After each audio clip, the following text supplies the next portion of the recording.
So tell me about the people you used to go on the picnic with. Well, that It would was have been Memorial Day and the that 4th would of have been July. my dad's sister, Aunt Emma, and Uncle Chris, and they had a son that was, oh, let's see, he was probably about 6 years older than I was. He was out of high school before I got there. He was the youngest, but then they had children that were older than my mother.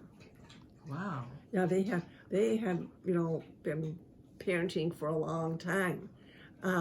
But yeah, they were, and then my dad's brother, Uncle Harry, after we came to, after Mother and Dad came to Michigan, they came, and they had one daughter, and they lived on the west side, and the three families, we got together often, and did things, and it was just a lot of fun. And Emma and Uncle Chris, Mandy, sometimes he went with us, and I remember he was on the basketball team, the high school basketball team, and it was always fun to go over there because he had his buddies there, and we didn't have boys at home, Right. and it was so interesting. We weren't included. You were sitting on the chair over there on the couch. You would sit down and be quiet. So that's what you did. You sat down. The girls sat down to be quiet, and the boys got to play. Yeah. Well, they were there. Visiting and like horsing around. Yeah. And it was just so interesting because, like I say, we didn't have boys at our house, and we didn't go any place where you saw that kind of thing, where they were part of the gathering that we were part of, and so it just was so interesting. And our house was so orderly and so quiet. It was such a treat to go down to Aunt Emma's. We loved it down there. Oh, fun. Now, so it was quiet and orderly because of your mom or because of your dad? Well, there were just the four of us at home. But then Dad was prone to, his feet just really bothered him. He had horrible back trouble because of his feet, shoes not fitting and stuff. And a lot of times he would come home, and which would cause headaches. He would have a lot of headaches. And after you could tell just how he got out of the car. And so after supper, he would lay down. He would come home and take his work clothes off and change his clothes for supper, and then he would lay down, and then from laying down, about 8 o'clock or so, Mother would put the coffee pot on, and she'd fix. We would have butter bread.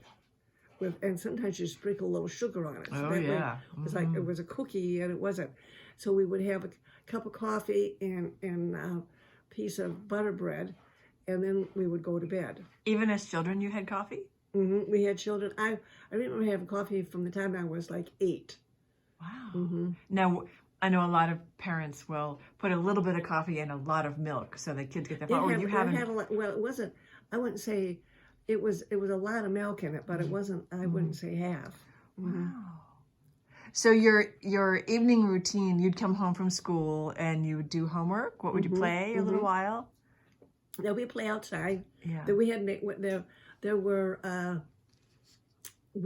2 blocks to the east of us. There was neighbor kids.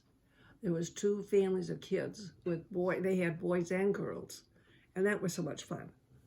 And we could sometimes we'd play outside, and sometimes they'd come down our way and they'd play in our yard.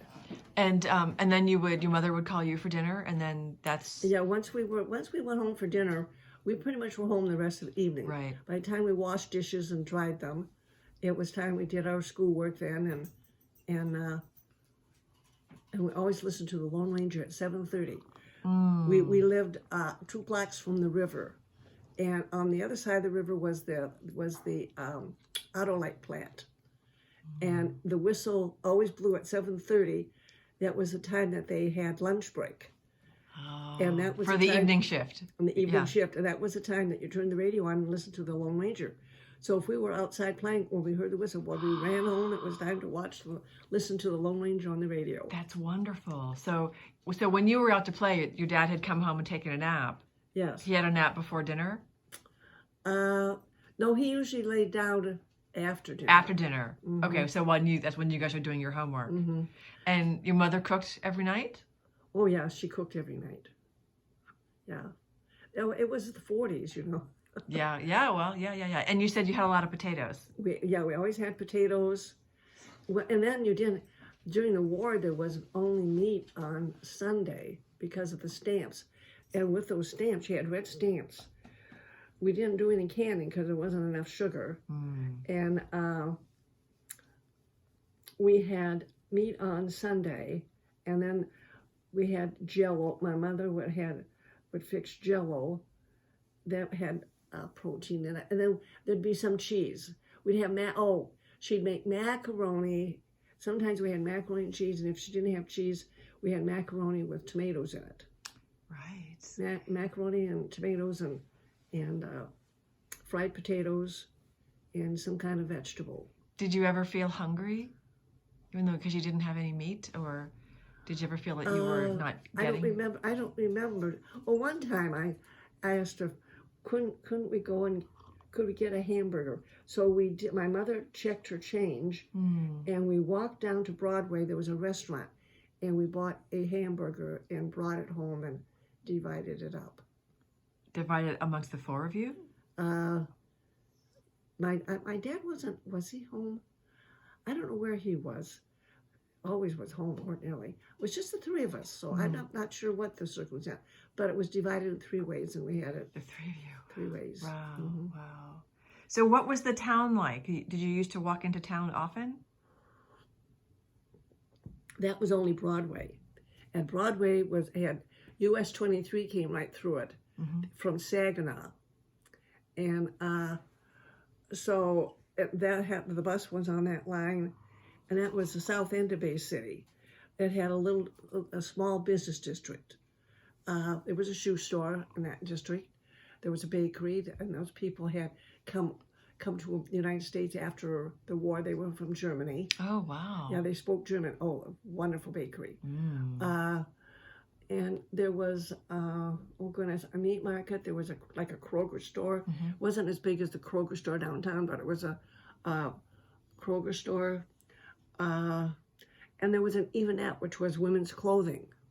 It sounds like all you need. It's just You a really little didn't village need like to go that. to town, Yeah. really. Yes. And town was how far? Well, and then town would have been, it took us a half hour, 20 minutes to get to town. So a downtown. mile or so. And you would be Okay. driving right through Bay City. You'd be driving through the main streets of Bay City. So it took you 15, 20 minutes to drive down, not to walk. No, it was drive. Oh, We didn't, wow. It was too far. We never walked Yeah, into. that is way far, yeah. Well, one time we waited for the bus and it didn't come, and so my mother said, "Well, we'll start walking." Well, we started to walk, and by the time the bus came, we were very close, if not just past halfway home.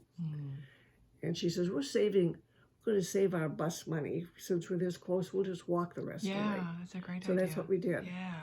Oh, that's wonderful. And I remember once we went to the movie and came home, and it was raining, and we had our coats over our heads like this, and I had on this crepe dress that got wet, and it shrunk. In the back, it was down where it should be, and in the front, my mother, she tried to, I suppose, I don't know, maybe she did send it to the dry cleaners, I don't know. But it just never Never is the same was again. the same, so it had to be thrown away. Oh. Yeah, that was sad. Because, see, everything I had, Cordine wore it. Yeah. And a lot of times, she'd have two dresses, the very same style, but one was pink and one was blue. That's funny. She had a good wardrobe. But then George was talking about when his sister was 5 years older than he was. And he said, "Oh, I remember I was wearing pants that were really hers, but they fit me, so that's what I was wearing." And until he came home crying one day, and his mother said, "What's the matter?" Well, the kids were teasing about wearing a girl's pants. Well, that was the end of that. Yeah, I bet. Saved money, but that wasn't going to be what they did. Hand-me-downs, right. That's a little stressful for little boys to have hand-me-downs like that.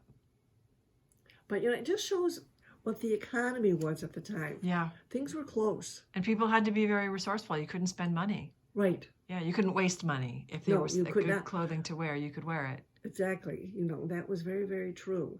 And you had gardens, so we always had potatoes in the garden, you know, and so during the good weather, you always had a lot of vegetables. Well, we had vegetables in the winter, they were canned. Mother always canned yellow beans and carrot, and but carrots you could buy in the store. You know, they were, Relatively cheaply. yeah, So she would can what you had grown? right. Yeah. We had enough garden. Well, and dill pickles, we really loved dill pickles, and so there was always, and they were made in the gallon jars because the pickles were quite good size. Yeah, this is the Yeah, so they the made more cucumbers. Yeah. sense. Yeah. Mhm. Yeah. Yep.